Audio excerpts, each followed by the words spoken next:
والصلاة والسلام على رسول الله وعلى آله وصحبه أجمعين. We've been talking about أذكار. We mentioned that Allah subhanahu wa ta'ala in the ayat that we have recited from Surah Al-Ahzab, where Allah subhanahu wa ta'ala mentions all kinds of righteous actions, but when it comes to أذكار, Allah subhanahu wa ta'ala commanded us to do ذكرا كثيرا, lots of remembrance. And we talked about how Ibn al-Qayyim rahimahullah and Ibn Uthaymeen and other scholars compared the Adhkar to a vest or a shield that protects the body when a person is constant with dhikr. In particular, Adhkar al-Sabah and Adhkar al-Masā, morning dhikr and afternoon dhikr. And one of the Adhkar that I wanted to share with you today is the dhikr أصبحنا وأصبح الملك لله. And in the evening you say أمسينا وأمسى الملك لله. Let's take a look at the wording of the dhikr and see what's so special about it, because it is not just a rewarding thing that you do, it's an actual protection. Protection from whatever you could think of, from diseases, from sickness, from danger, from all of those things. It is listen, it's like a castle or a fortress that you protect you run into to protect yourself from something that is going to harm you. أصبحنا وأصبح الملك لله. This is saying that the morning has come and everything was and is and will be in the hand of Allah subhanahu wa ta'ala. So this is the confession of the Tawheed al-Rububiyyah, that He is subhanahu wa ta'ala, the owner, the mudabbir, the one who runs the affairs of this universe. Walhamdulillah. This is praising Allah subhanahu wa ta'ala for Him being the owner and the sovereign and the manager of this universe. This is Tawheed uluhiyyah, which is basically directing your action or your dua toward Allah subhanahu wa ta'ala. And that is Tawheed uluhiyyah. Tawheed uluhiyyah is saying أصبحنا وأصبح الملك لله والحمد. Then you confirm that La ilaha illallah, no deity worthy of worship except Allah subhanahu wa ta'ala. And then you confirm that one more time. Wahdahu la sharika lah. He is the one and the only one.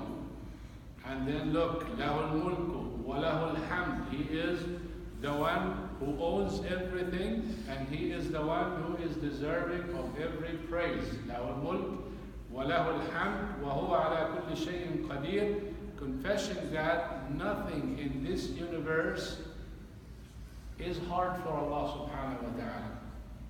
So if you're sick, there is no disease that Allah subhanahu wa ta'ala cannot cure. If you have a problem, no problem is too big for Allah subhanahu wa ta'ala. If we really reflect on وَهُوَ عَلَى كُلِّ شَيْءٍ قَدِيرٌ, this one requires a thought or a stop that you can really resort to in every problem, in every need that you need, is to remember that وَهُوَ عَلَى كُلِّ شَيْءٍ قَدِيرٌ. Whenever the doctor tells you no hope, there is hope. وَهُوَ عَلَى كُلِّ شَيْءٍ قَدِيرٌ. Whenever you see a problem, it's no way that it can be solved. Remember وَهُوَ عَلَى كُلِّ شَيْءٍ قَدِيرٌ. Meaning, go to Allah subhanahu wa ta'ala, nothing impossible and nothing too hard, nothing difficult, and you will find the answer.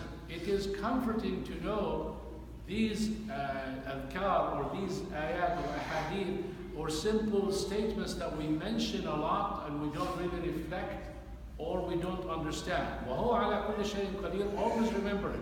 You can't have children, for instance. Some people, they do everything. Oh, it's impossible. She can't and he can't and all that. وَهُوَ عَلَى كُلِّ شَيْءٍ قَدِيرٌ. He is the one who gives and He is the one who deprives. لله ملك السماوات والأرض يخلق ما يشاء يهب لمن يشاء إناثا ويهب لمن يشاء الذكور أو يزوجهم ذكرانا وإناثا ويجعل من يشاء عقيما. Perfect subhanahu wa ta'ala. He can give you boys, He can give you girls, He can give you boys and girls, and He can give you none of the above. Just like Allah subhanahu wa ta'ala created Prophet Adam alayhi salam from dust, and He created me and you from father and mother, and He created Isa alayhi salam from mother and he created Hawa from father. Complete cycle. He can do anything. There is nothing that he cannot do, subhanahu wa ta'ala. Then you move in. You know, these are statements of praise that you want to put before you actually ask. You want to praise Allah subhanahu wa ta'ala. You want to confess to Him. You want to draw close to Him. And then you ask. Now you say, Rabbi as'aluka khayra ma fi hadha al-yawm.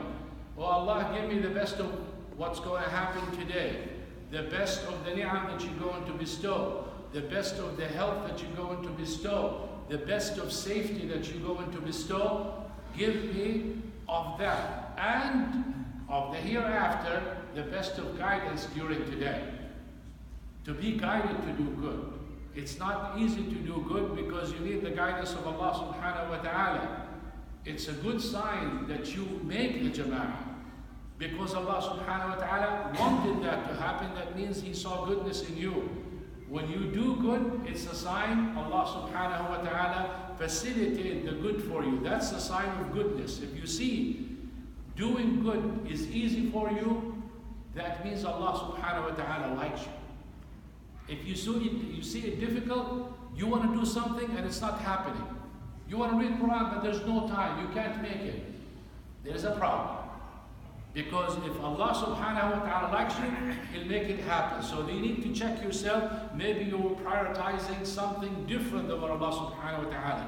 One person told me yesterday he wanted to skip giving a lecture. And he committed to it. He said, is it haram? I'm volunteering that based on my time. I said, no, it's not haram to not do it. But you committed yourself and you are giving yourself a reason to stop it for something not that important. That's a negative sign for you. That means you're not going to do good and to be steadfast on the good. Tomorrow any little thing would come and you say, oh, I did not commit to it, so I can do that, and you find yourself giving up the whole thing. That is the difference. Guidance from Allah subhanahu wa ta'ala is there. So Rabbi as'aluka khayra ma fi hadha al-yawm wa khayra ma ba'da, and the best of what comes after today. Rabbi as'aluka khayra ma fi hadha al-yawm wa khayra ma ba'da, wa a'udhu bika min sharri hadha al-yawm, and I seek refuge in you from the evil of today. There's so many problems, there's so many calamities, there's so many diseases, there's so many worries that comes every day. I seek refuge in you, Allah subhanahu wa ta'ala. It's not in my power, it's not in my plans and preparations, even though I need to do that. But I want it from you, Allah subhanahu wa ta'ala. وَأَعُوذُ بِكَ مِنْ شَرِّ هَذَا الْيَوْمِ وَشَرِّ مَا بَعْدَهُ, and the evil of not being able to do good, or to go to good, or to stay away from the bad and the haram. That's for the hereafter. رَبِّ أَعُوذُ بِكَ مِنَ الْكَسَلِ. Most of us, when they understand this, I seek refuge in Allah subhanahu wa ta'ala from laziness. It sounds good. But what laziness we're talking about here? I want to get up and pray 2 rak'ah because the Imam is not here. I'll do it later. You can do it, but you made yourself lazy to do it. I want to read some Quran. I'll read tomorrow. So you have the ability to do good, but you made yourself lazy to not do it. So I seek refuge in you, O Allah, from being able to do good and not do it. That's the meaning. Even though laziness in general is something bad, but specifically when you can do good and you don't do good, that is the worst of it. You want to seek refuge in Allah subhanahu wa ta'ala. وَسُوءِ الْكِبَرِ. سُوءِ الْكِبَرِ, we know when you grow old, you might start losing the ability of thinking or having sound mind. So I seek refuge in you, Allah, from that. You might be unable to serve yourself and you need someone else to serve you. I seek refuge in you, Allah, from doing that. From any evil that might come associated with old age, I seek refuge in Allah subhanahu wa ta'ala from that. رَبِّ أَعُوذُ بِكَ مِنَ الْكَسَلِ وَسُوءِ الْكِبَرِ رَبِّ أَعُوذُ بِكَ مِنْ عَذَابٍ فِي النَّارِ وَعَذَابٍ فِي الْقَبْرِ. I seek refuge in you from punishment in the fire and punishment in the grave. Well, there are many other punishments there, but these are the major 2 and the worst 2. And the first one is the beginning, which is the punishment of the grave.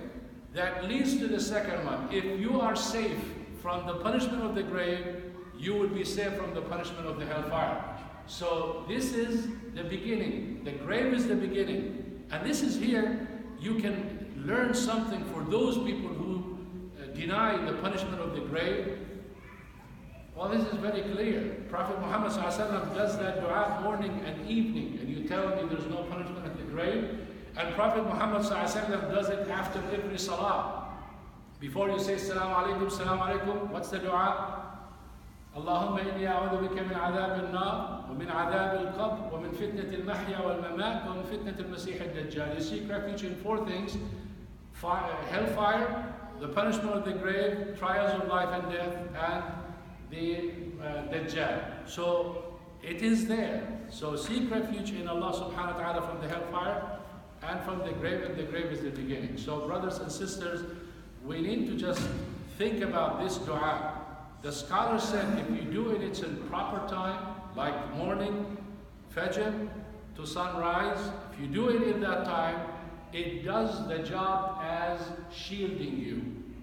If you do it after that appointed time, it will be dhikr that you get rewards for it, but it doesn't do the job for you, as Ibn Uthaymeen and Ibn Baz rahimahumullah both said that. So we need to make sure that we do the dhikr, and we also understand it so we can reflect on it. أصبحنا وأصبح الملك لله والحمد لله لا إله إلا الله وحده لا شريك له له الملك وله الحمد وهو على كل شيء قدير. ربي أسألك خير ما في هذا اليوم وخير ما بعده. ربي أعوذ بك من شر هذا اليوم وشر ما بعده. ربي أعوذ بك من الكسل وسوء الكبر. ربي أعوذ بك من عذاب في النار وعذاب في القبر. And when you have the evening, you just replace أصبحنا with أمسينا. Where is the word أصبحنا? Replace it with أمسينا, 2 places, and you'll be set for the whole day. Enjoy your day and have a wonderful day. سبحانك اللهم وبحمدك نشهد أن لا إله إلا أنت نستغفرك ونتوب إليك. السلام عليكم.